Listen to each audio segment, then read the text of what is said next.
குர்பானி இறைச்சிய முஸ்லிம்களுக்கு மட்டும்தான் கொடுக்கணுமா? சகோதர மதத்தவர்களுக்கு கொடுக்கலாமா என்பதாக கேள்வி. இஸ்லாம் என்பது ஒரு தூர நோக்கோட, விசாலமான சிந்தனையோட நமக்கு எதையுமே சொல்லித் தரும்னு பார்ப்போம். லா யன்ஹாக்குமுல்லாஹு அனில் லதீன லம் யுகாத்திலுக்கும். உங்களோடு எவர்கள் பகைமை செய்யாமல், எதிர்ப்பு காட்டாமல் இருக்காங்களோ, அவங்களோட நீங்க நல்லுறவில் இருக்க வேண்டும். அவங்களுக்கு நீங்க எப்பவுமே அங்கும் இங்குமாக அன்பளிப்புகள் கொடுத்து நீங்க இருக்கணும் என்பதாக சொல்லும் இஸ்லாம். எனவே அவங்களோடு நல்லுறவில் இருக்க வேண்டும், அன்பளிப்புகள் வழங்க வேண்டும் என்பதாக இஸ்லாம் குர்ஆன் சொல்லுதுன்னு பார்ப்போம். குர்பானி இறைச்சியை பொறுத்த வரைக்கும் அது 2 வகையா இருக்குங்க. ஒண்ணு நான் என்னுடைய வீட்டுல குர்பானி அறுத்திருக்கிறேன். என்னுடைய இறைச்சியை வலது பக்கமா வச்சிருங்க. இதுக்கு ஒரு சட்டம் பின்னாடி இருக்குது. இன்னொரு இறைச்சி இருக்குது, குர்பானி இறைச்சி தான். அது என்னுடைய நண்பர், என்னுடைய சொந்தக்காரங்க அறுத்திருக்கிறாங்க. அவங்க எனக்கு கொடுத்து விட்டுருக்கிறாங்க இறைச்சி. இது இடது பக்கமா வச்சுக்கோங்க.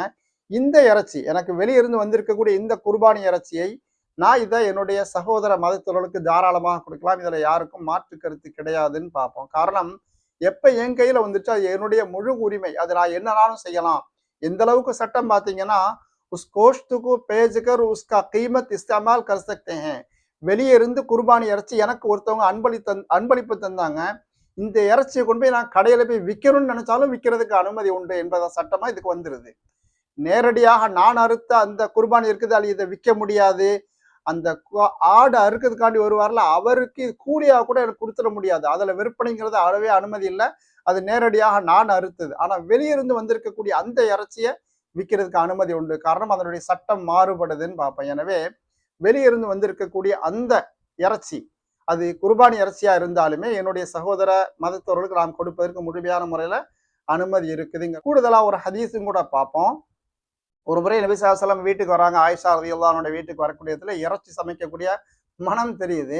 ஆனா சாப்பாடு எடுத்து வைக்கும்போது பார்த்தாச்சுன்னா இறைச்சியை காணல. என்னம்மா இறைச்சியை காணோமே அப்படிங்கிறாங்க. அதுக்கு சொல்றாங்க, அது பரீரா என்ற அடிமை பெண் ரலியல்லாஹு தஆலா அன்ஹா அவர்களுக்கு தான தர்மமாக வந்தது, சதக்காவாக வந்தது. உங்களுக்கு அது நீங்க சாப்பிட மாட்டீங்களா, உங்களுக்கு அனுமதி கிடையாதுல்ல, அதனால கொண்டு வரலங்கிறாங்க. அதுக்கு சொல்றாங்க பதில், ஹுவ அலைஹா சதகத்துன் வலனா ஹதியத்துன். அந்த அம்மாவுக்கு அது சதக்கா. அவங்க கையில உரிமையாக அவங்களுக்கு அதிகாரம் கிடைத்து விட்டால் அவங்க விரும்பியவாறு அதனை செலவழிக்கலாம், அதனை உபயோகிக்கலாம். இப்ப அவங்க நமக்கு தந்தாங்கன்னா அதுக்கு பேரு ஹதியா, அன்பளிப்புன்னு சொல்லுவாங்க. இது மாதிரி வெளியிருந்து வந்த அந்த குர்பானியினுடைய இறைச்சி என் கையில விட்டால் இதுக்கு சட்டம் மாறுகின்றது. இது என்னுடைய சகோதர மதத்தவர்களுக்கு கொடுக்கலாம்.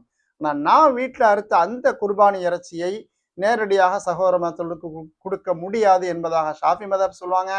ஹனஃபி மதஹப்ல அவங்க திம்மியான காஃபிரா இருந்தால் மட்டும் கொடுக்கலாம் என்பதாக சொல்லுவாங்க. சுருக்கத்துல வெளியிருந்து வந்திருக்கக்கூடிய அந்த குர்பானி இறைச்சிகள், என்னுடைய நண்பர் சொந்தக்காரர் மூலமா வந்திருக்கக்கூடிய அந்த குர்பானி இறைச்சி சகோதர மதத்தவர்களுக்கு தாராளமாக கொடுக்கலாம்.